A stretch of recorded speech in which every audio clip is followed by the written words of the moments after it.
प्रधानमंत्री नरेंद्र मोदी आज 2 दिवसीय यात्रा पर रूस रवाना हो गए।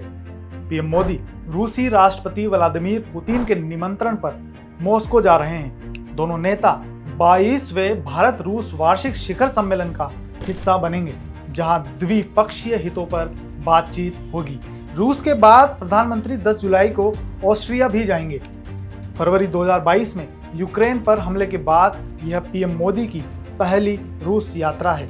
भारत ने रूस यूक्रेन युद्ध के बीच संतुलित और तटस्थ रुख अपनाया है, जिससे रूस ने पीएम मोदी के इस दौरे को बेहद अहम बताया है। हालांकि पीएम मोदी के रूस दौरे से पश्चिमी देशों में जलन देखने को मिल रही है। रूसी राष्ट्रपति कार्यालय ने इस बात का दावा किया है। रूसी राष्ट्रपति के प्रेस सचिव ने कहा कि पीएम मोदी की आगामी यात्रा पर पश्चिमी देश बहुत बारीकी और ईर्ष्या से नजर बनाए हुए हैं। उनकी निगरानी का मतलब है कि वे इसे बहुत महत्व देते हैं और वे गलत नहीं हैं। इसमें बहुत महत्व देने वाली बात है। युद्ध के संबंध में भी पीएम मोदी मुखर रहे हैं और वे यूक्रेनी राष्ट्रपति से कई बार फोन पर बातचीत कर चुके हैं। भारत वैश्विक अर्थव्यवस्था को नुकसान पहुंचाने वाले इस युद्ध को समाप्त करने की अपील कर चुका है। पीएम मोदी और पुतिन की 2 साल बाद मुलाकात होगी। इससे पहले सितंबर 2022 में उज्बेकिस्तान के समरकंद में शंघाई सहयोग संगठन के शिखर सम्मेलन में दोनों नेताओं ने द्विपक्षीय वार्ता की थी। जानकारों का कहना है कि भारत का यह रुख नया नहीं है, भले ही कहने का अंदाज आक्रामक हुआ है।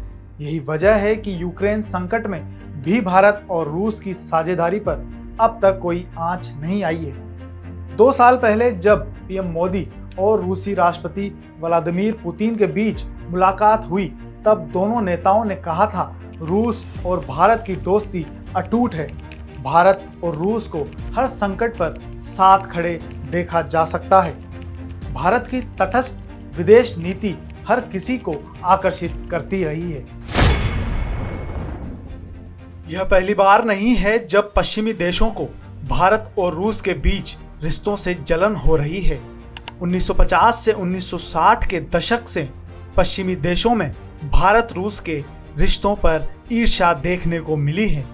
हालांकि भारत पश्चिम के दबाव को लगातार खारिज करता रहा है और अपनी स्वतंत्र विदेश नीति के साथ आगे बढ़ रहा है।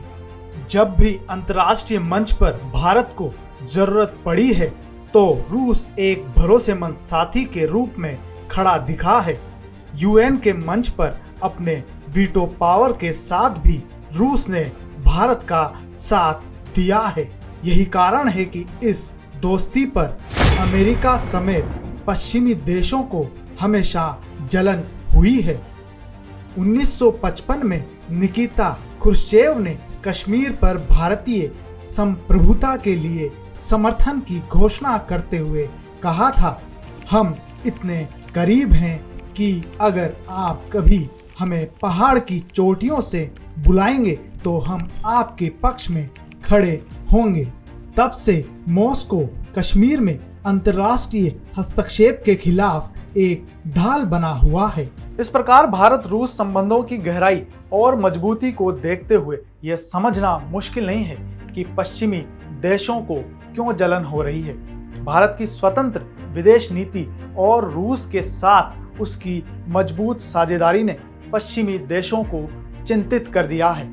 दोनों देशों के नेताओं की मुलाकात से यह साझेदारी और मजबूत होगी, जो न केवल द्विपक्षीय हितों के लिए बल्कि वैश्विक शांति और स्थिरता के लिए भी महत्वपूर्ण है।